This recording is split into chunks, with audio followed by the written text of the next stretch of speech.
Alam ko kung bakit ka nandito sa channel ko. Gusto mo rin magnegosyo, no? We, gusto mo eh. Don't worry dahil gusto rin kita. Turuan. Hetong ituturo ko sa inyo guys ay maliit ang puhunan pero malaki ang kita. 4 na hotdog lang ang gagamitin ko sa recipe na to, pero 48 pieces ang magagawa nito. Sa halagang 87 pesos na puhunan, posible kang kumita ng 5,400 pesos kada buwan. Kaya sana matapos mo po itong video ko na to dahil marami kong tuturong tipid tips para mas lalong lumaki ang kita nyo. Yo, what's up mga kaloko? Ako nga pala ang inyong Lokong Kusinero and welcome to my cooking channel. Ang recipe natin for today ay hotdog ring.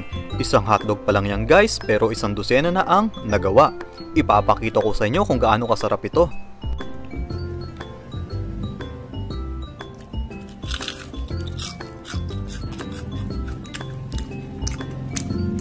Ready na ba kayong magnegosyo at kumita ngayong panahon ng pandemya? Kung ready na kayo, tara! Intro muna tayo.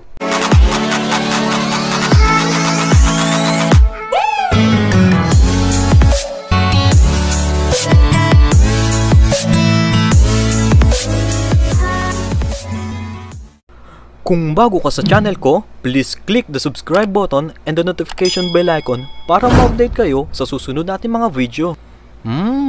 Sarap, tamis. Oh yes. Gagamit tayo ng 4 pieces jumbo hotdog para sa mister mong laging nakakatulog. Oh, tinulugan na naman siya. Guys, tipid tips muna tayo. Ang bilhin nyo ay hindi sikat na brand ng hotdog para makamura kayo at mas malaki ang kitain nyo. 31 grams of breading mix para sa jowa mong mahilig manchiks.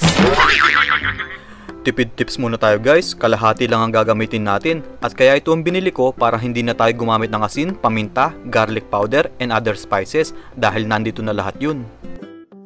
80 grams of breadcrumbs. Kalahating tasa ng harina para sa mga hindi makauwi sa probinsya. Parehas tayo. 3 tablespoons of cornstarch. 1 pirasong itlog para sa kapitbahay mong wala sa hulog. 3 tablespoons of tomato ketchup. Guys, kalasa ito ng ketchup sa Jollibee. Huwag kayong gagamit ng banana ketchup para hindi na rin kayong maglagay ng mayonnaise. Ang target kasi natin ay makatipid pero ang lasa hindi tinipid. At 150 ml of cooking oil. Ang complete list at presyo ng ingredients ay nasa dulo ng video. Guys, hiwain na natin ang hotdog. I-slice natin to sa 4 na piraso.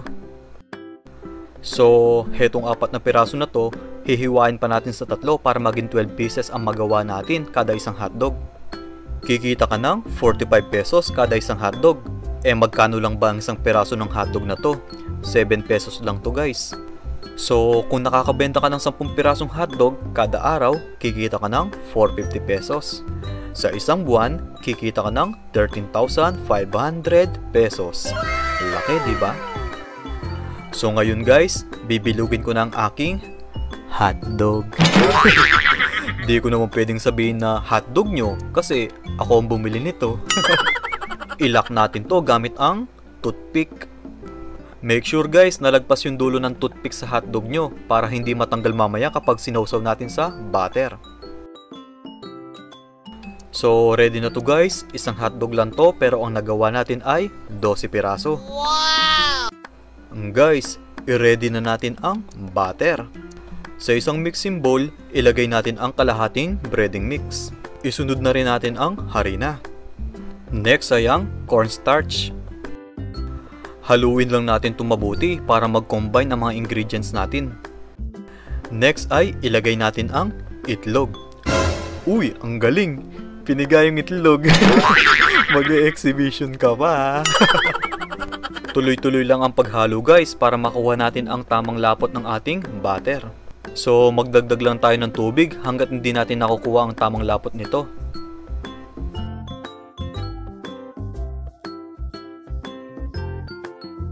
Okay na to guys, kailangan ganito kalapot ang ating butter. Next ay isawsaw na natin ang hotdog. Make sure guys na mabalutan natin to ng todo para kumapit ang ating breadcrumbs. So ngayon guys, i-coat natin to ng breadcrumbs. Basta balutin nyo ng todo para hindi lumabas ang red color ng hotdog. Okay na to guys, pwede na nating ipirito. Mga kaloko, magpainit na tayo ng mantika. Kailangan mahina lang ang apoy para hindi agad masunog ang breadcrumbs. Lulutuin natin to sa loob ng 2 minuto hanggang sa mag golden brown ang kulay nito. Pero alam nyo ba kung bakit hindi ko nilalagyan ng hotdog yung bandang gitna? Hindi ko rin alam. Joke lang. Ito kasing lutuan ko guys, malakas uminit yung gitna, kaya iniiwasan ko ito para maging even ang pagkakaluto ng hotdog ko. Guys, after ng 1 minuto, baliktarin natin to. Pero hindi ko na maipapakita sa inyo kasi nasira yung pagkaka-video ko habang binabaligtad ko. So, okay na to. Ilagay na natin sa strainer para matanggal ang excess oil. Mga kaloko, tanggalin natin ang toothpick para hindi makatusok. So, paikutin lang natin to at dahan-dahan hilahin para hindi masira ang formation ng hotdog natin. Ang importante kasi, safe ang pagkain na binebenta natin lalong-lalo na sa mga bata. Siya nga pala guys, isang hotdog lang ito. Hindi ko na pinakita yung iba para mapabilis tayo. Ang importante naman kasi, may turo ko sa inyo kung paano ang proseso. So, gagamit ako dito ng piping bag dahil wala akong sauce container. Tapos, nilagay ko na ang ating tomato ketchup. At dahil dyan, may pick-up line ako sa inyo. Ketchup ka ba? Bakit daw? Kasi, bagay ka sa hotdog ko. Ang sagwa. So, okay na to guys. Ilagay na natin ang hotdog rings sa kikiam plate. Ang bentahan nito ay 15 pesos kada order or 4 na piso kada piraso. Wow! Guys, tip ko lang sa inyo, kayo ang maglagay ng ketchup para kontrolado mo ang dami ng ilalagay mo. Heto na ang ating hotdog rings. Isang hotdog lang to guys, pero 3 order ang nagawa. So kung 15 pesos kada order, kikita ka ng 45 pesos kada isang hotdog. Kung nagustuhan mo itong negosyo recipe na to, paklik naman ang subscribe button para ma-update kayo sa next negosyo tips and recipe natin. Sa mga gustong magpa-shoutout, comment lang po kayo sa baba at isi-shoutout ko kayo sa next video natin. Bago ko tapusin to, shoutout muna tayo. Shoutout po kay Elizer the Gamer. Sabi niya, hello po Kuya Peggy. Ay, hindi po ako si Peggy. Mukhang namali po kayo ng pinuntahang channel. Maraming salamat po at naligaw ka sa channel ko. Pero hindi po talaga ako si Peggy.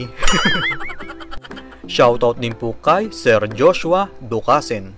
Sabi niya, wah, ang sarap ah. Baka naman soon mamit kita, collab tayo soon if pwede ka, gosh, yayi. Collab tayo if pwede ka, gosh, yayi. Mukbang soon ha. Si Kuya paulit-ulit, wah. Ako'y naguguluhan, wah. Maraming salamat po sa panonood sir, God bless po. Ano bang nangyayari sa mga subscriber ko? Bakit ganito mga comment nyo? Last na po ito, shoutout po kay Kasandok TV. Sabi niya, pag ganito mag voice over, mahahatak mo puso ko.